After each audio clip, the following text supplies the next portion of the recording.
Hi. We have made several videos about why you should consider Wesley Chapel as your next home.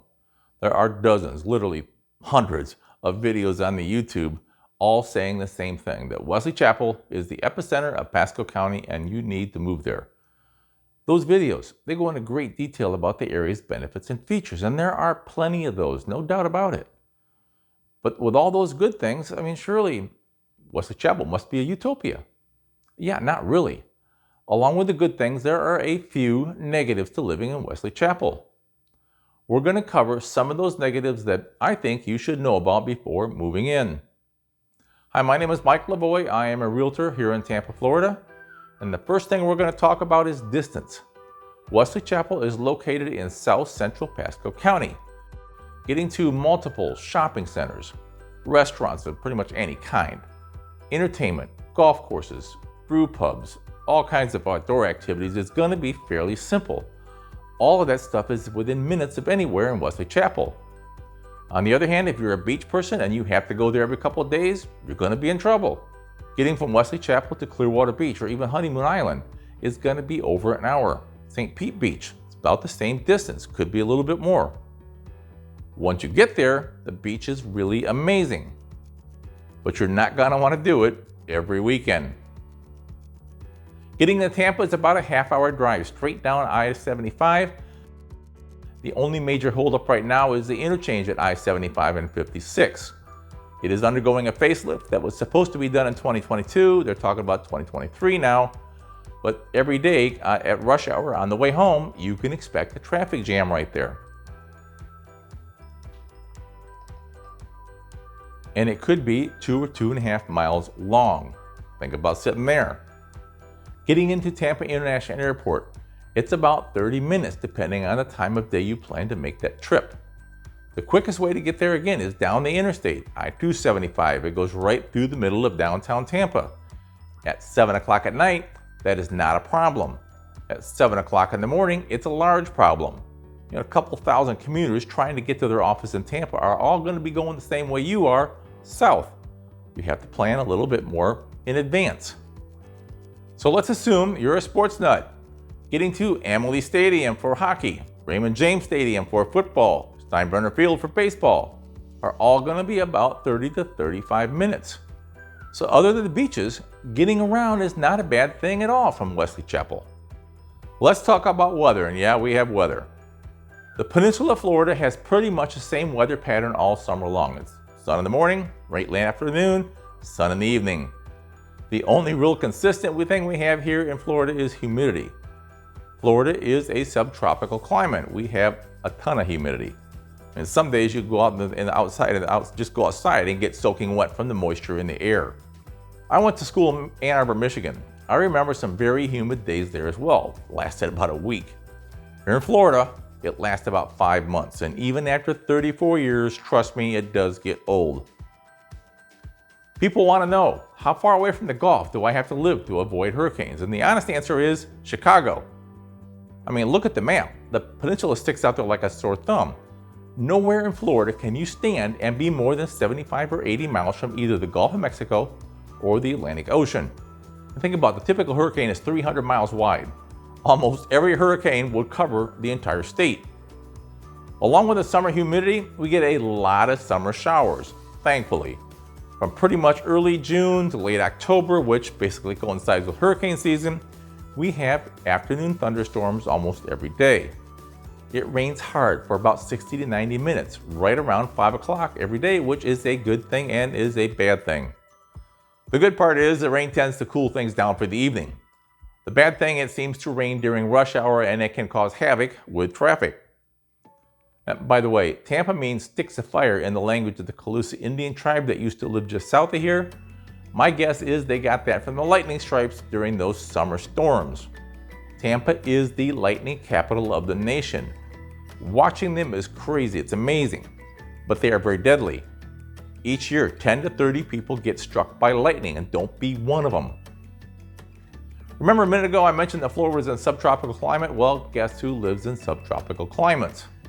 So we have a lot of wildlife. We've got some beautiful rosette spoonbills, the great blue heron, some sand-quilled cranes, and the American alligator. Yeah, alligators. Most of Florida, like basically Gainesville south of the Glades, is a swamp. Alligators love to hang out in swamps. So how do you avoid them? Easy, don't go into swamps. Really, any body of water can have the potential to be a home for at least one alligator. We live on a golf course here in Lutz. There is a water hazard in our backyard for the golfers to try to avoid. It also doubles as a home for a couple of alligators. If you're playing golf, any course, and your ball goes into the water hazard, leave it. Do not stick your hand into the water. I mean, it's a $3 golf ball. You laugh. I've played with people who've done just that. On the list of most dangerous animals is the water moccasin. They also like to hang out in swamps, low-hanging trees, over rivers and streams. So if you want to go kayaking or paddleboarding, pay attention. Moccasins are not necessarily aggressive, but if provoked, well, it's going to hurt you a lot more than it's going to hurt them. One of the other really neat forms of wildlife in here is the palmetto bug. It is a special thing to see a very large cockroach running through the living room at your house at about 2 in the morning. They are palmetto bugs. They're not cockroaches, but they are very close relatives. And as a special benefit, they can fly. The last piece of wildlife I want to talk about is not dangerous at all. It doesn't bite, doesn't sting, doesn't really do anything. The only time of the year you have to deal with them is during their mating season, when they become part of every leading edge of your car. I'm talking love bugs. During May and September, these bad boys are hooked together, flying around, trying to do the mating thing. And for some reason, they love car exhaust. So they tend to hang out around the highways, especially out in the countryside. That causes them to mate with the front of your car by the thousands. And as a bonus, if you don't get them off your car, the acid from their dead little bodies will become permanently etched into your paint job. Something else you should know about is congestion. Wesley Chapel started out in the 1800s as a whistle stop. Until the mid-1990s, it was very, very rural. It is no longer rural, it's not even close. If you want rural, you're going to need to be looking at maybe San Antonio or Dade City, as Wesley Chapel ain't it. With all the rapid expansion, there has been some growing pains. The highways are being upgraded. Most of them have been, but there are some issues on a couple of them. One big problem I've talked about is I-75 and 56. It's supposed to be done in early 2023. There is a large percentage of families in Wesley Chapel. The area has several sports venues. People come in from all over the country with their kids for t-ball or swim meets, golf tournaments. So if you're looking for a quiet, secluded place to live, Wesley Chapel is probably not the place to be. One measurement of a neighborhood is walkability. Can I walk from my home to my hairdresser? The answer is sure you can, but it's going to be a healthy, hot walk. The reality is that no, Wesley Chapel is not walkable. Like most of Florida, public transportation is spotty at best. You're going to need a vehicle to get around. Another part of the growing pain has been schools. Pasco County, like a lot of counties, got caught flat-footed with the population growth and the addition of schools. It has taken a couple of years, but they pretty much caught up. Several schools at all levels have been finished and opened over the last few years.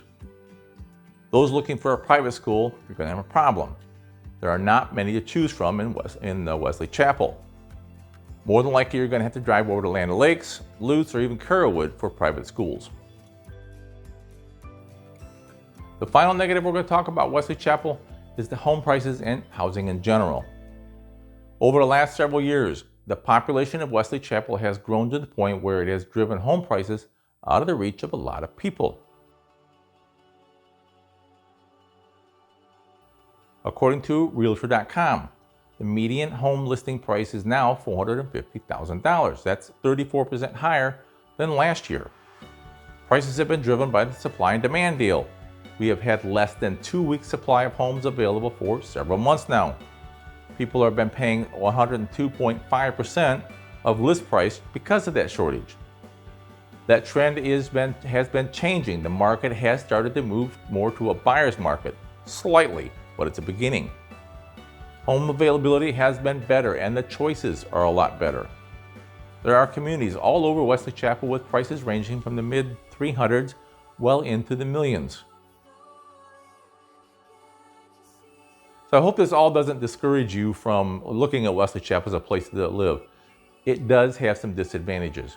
But most people, myself included, find the advantages far outweigh any disadvantages. If you'd like more information, feel free to reach out to us at 813-864-6370, text or call. Have questions about real estate in the Tampa Bay area? In the comment section down below, there's a link where you can schedule a telephone call with me. We can make that a Zoom call if you'd like to.